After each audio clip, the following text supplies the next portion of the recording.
Radhe Radhe everyone, welcome back to my YouTube channel mister and Mrs Devra Sharma. तो जल्दी ही दूसरा vlog shoot कर दिया। अभी छोटा सा व्लॉग आपके लिए पहुंच ही चुका होगा, आपने देख ही दिया होगा कि फ्रिज ठीक हो गया है। तो वो पिछला व्लॉग था। तो अभी करते हैं कुछ काम की बातें। तो अभी हो रही है, बारिश का मौसम है, हर जगह झमाझम बारिश हो रही है। फ़िलहाल यहाँ पर तो राहत है, अभी बारिश नहीं है, ठीक है, लेकिन बादल घूम रहे हैं। लेकिन ऐसे में सतर्क रहना ज़रूरी है क्योंकि बारिश का मौसम है। एक तो पहाड़ी इलाकों से दूर रहिए, गुजारिश है ये हमारी कि पहाड़ी इलाकों में ज़्यादा से ज़्यादा कोशिश कीजिए कि ना जाया जाए, क्योंकि आपको पता है लैंडस्लाइडिंग हो रही है, कहीं बादल फट रहे हैं। तो ऐसे में अपने घर पर रहना ही बेहतर। और दूसरी बात ये कि बारिश के मौसम में मुझे लगता है कि हमें एक चीज़ की और सतर्क रहना चाहिए। ऐसे मौसम में इलेक्ट्रॉनिक चीज़ें बहुत जल्दी बिगड़ती हैं, या फिर शॉर्ट सर्किट या फिर शॉर्ट लगने का डर, ऐसी चीज़ें हो जाती हैं, ऐसे हादसे मोस्टली होते हैं। तो हमें इनसे भी सावधान रहना चाहिए। पानी कई बार नहीं आता है, तो कुछ घरों पर ऐसा भी होता है कि वाटर सप्लाई ही मेन पानी भरने का ज़रिया होती है, सबमर्सिबल या कोई और रीज़न मोटर वगैरह नहीं होती है। तो ऐसे घरों में मैं ये ज़रूर कहना चाहूँगी कि अपना पानी स्टोर रखें बारिश के दिनों में। भगवान ना करे बारिश बहुत ज़्यादा हो, लाइट ना आए, तो पानी तो भैया जीवन है, पानी बिना नहीं रहा जाता। इसीलिए सेव वाटर, पानी इतना स्टोर करके ज़रूर रखें कि कम से कम 1 से 2 दिन तक चल जाए। इसके अलावा आजकल, पहले लोग घर का पानी पीते थे या नीचे कुएं का पानी या टूटी का पानी, नल का पानी ऐसे पीते थे, घर पर लगी जो मोटर थी उसका पानी पीते थे। लेकिन आजकल ये भी है कि लोग या तो बाहर से आरओ का पानी, बाहर से बिसलेरी वगैरह बाहर से मंगवाते हैं केन, या फिर घर पर आरओ लगे होते हैं। तो दोनों ही कंडीशन में आपको एक सलाह और देना चाहूँगी कि यदि आप बाहर से केन मंगवाते हैं तो भी 1 दिन की एक्स्ट्रा स्टोर रखा कीजिए, क्योंकि बारिश के मौसम में मोस्टली होता है कि पानी भर गया, कहीं आने जाने का रास्ता नहीं है, तो अब तक पानी नहीं पहुंचेगा, तो फिर आपको दिक्कत हो जाएगी। तो इससे बेटर ये है कि इन दिनों में हमारे पास कम से कम 1 दिन का पानी तो स्टोर ज़रूर होना चाहिए एक्स्ट्रा। 1 दिन का तो रहता ही है, 1 दिन का एक्स्ट्रा, मतलब हमारे पास 2 दिन का पानी होना चाहिए। और जिनके घर पर आरओ लगे हुए हैं, तो मुझे भी अकल सी आ गई है, क्योंकि कल अचानक से हमारा भी वाटर बॉक्स पे पानी आता है, तो वो पानी की सप्लाई नहीं हो रही थी, तो टंकी अचानक से खाली हुई शाम को 7-8 बजे। तो ज़्यादा दिक्कत नहीं हुई, इतना ही था कि बर्तन नहीं धोए, बाकी पानी पड़ोसियों से, हमारी जो बहन जी हैं नीचे वाली मकान मालकिन बड़ी अच्छी हैं, तो वो नीचे से बाल्टियाँ भरकर उन्होंने हमें दी ऊपर, ताकि आप वॉशरूम के लिए यूज़ कर सकें। तो इस तरह से हमने 3-4 बाल्टी स्टोर की बाथरूम में, तो ज़्यादा दिक्कत नहीं हुई हमें रात को। लेकिन दिक्कत हो जाती अगर मेरे आरओ में भी पानी नहीं होता, मेरे वाटर कैंपर में पानी, वाटर कूलर में भी पानी नहीं होता, तो बहुत बड़ी दिक्कत होनी थी।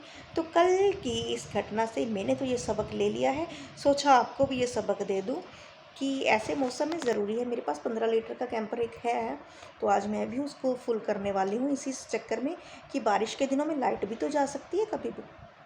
अब लाइट चली गई तो हमारा आरओ तो इन्वर्टर पर नहीं है, इवन में रेंट पर रहते, तो यहाँ पर कोई भी प्लग इन्वर्टर पर नहीं है, होना चाहिए एक आधा।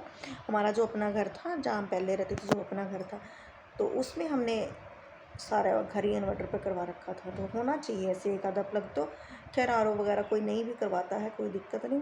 लेकिन सबक तो आ गया है ना, कि अभी मैं उसको 15 लीटर के कैंपर को धर रखने वाली हूँ आरओ के नीचे, कि उसको भर के स्टोर करके रखूँगी, क्योंकि बारिश के दिन ऐसी कंडीशन वापस हो सकती है, पानी ना आए, या फिर हम पीने में भी क्या करेंगे, चलो बंदा नहाएगा नहीं, लेकिन पीने का क्या करेंगे।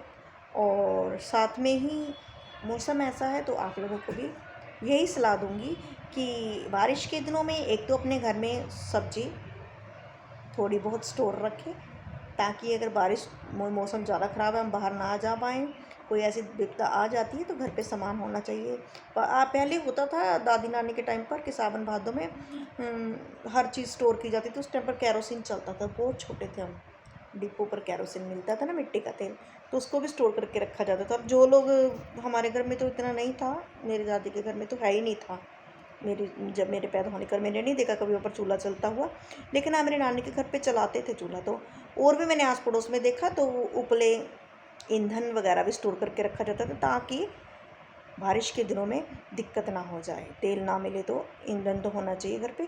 तो ऐसे अभी भी बहुत से लोग जो पाथी वगैरह चलाते हैं, वो अपना ईंधन स्टोर कर रखते हैं सावन भादों के लिए। तो उसी तरह से हमें अपना किचन मटीरियल भी स्टोर करके रखना चाहिए सावन भादों के लिए, ताकि हमें किचन में कोई दिक्कत ना हो, क्योंकि गृहिणी खुश रहती है जब उसका किचन फुल होता है तो, नहीं तो वो चिड़चिड़ी सी हो जाती है। जैसे पिछले कुछ दिनों में आपने मेरे फेस पर भी रौनक कम देखी होगी, क्योंकि अब फ्रिज है तो भैया वो किचन में ही था ना। तो जब किचन किसी भी लेडीज़ की किचन फुल ना हो ना, तो उसके घर में क्लेश होता ही होता है मोस्टली, क्योंकि फिर उसका मन ही नहीं लगता है। किचन ही तो मेन चीज़ होती है। किचन में अगर कोई चीज़ की कमी आ जाए तो दिक्कत हो जाती है, फिर क्लेश की जगह बन जाती है।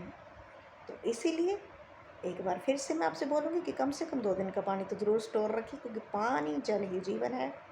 और बाकी जो हमारा वाटर टैंक का पानी है वो भी कम से कम यूज़ कीजिए, मतलब सेव कीजिए, ज़्यादा ख़राब करने की कोशिश ना कीजिए। वैसे पानी नीचे जा रहा है। खैर, तो आपको मेरी ये सलाह कैसी लगी कमेंट में ज़रूर बताइएगा। इसके अलावा होगी एक बड़ी ट्रेजेडी, पहले मेरा फ्रिज ख़राब था, मेरी फ्रेंड है जो कि दुनिया, तो अभी उसका पंखा ख़राब है। तो वो भी कंपनी की ओर से वारंटी पड़ी है, बेचारी चक्कर पे चक्कर लगा रही है, फ़ोन पे फ़ोन मार रही है। वो मेरी वीडियो ज़रूर देखेगी, और देखने के बाद मैं तो कहती हूँ कि उस कंपनी के अकॉर्डिंग तुम भी 1-2 वीडियो बना ही डालो। तो चलो देखते हैं कि उसका पंखा भी जल्दी से जल्दी ठीक हो जाए। हम सहेलियों की लाइफ में ये प्रॉब्लम्स पता नहीं क्यों आती जाती रहती हैं, जो कि छोड़ने का नाम ही नहीं लेती। एनीवेज, बने रहिए मेरे साथ हमारी अगली वीडियो के लिए। Thank you, bye bye.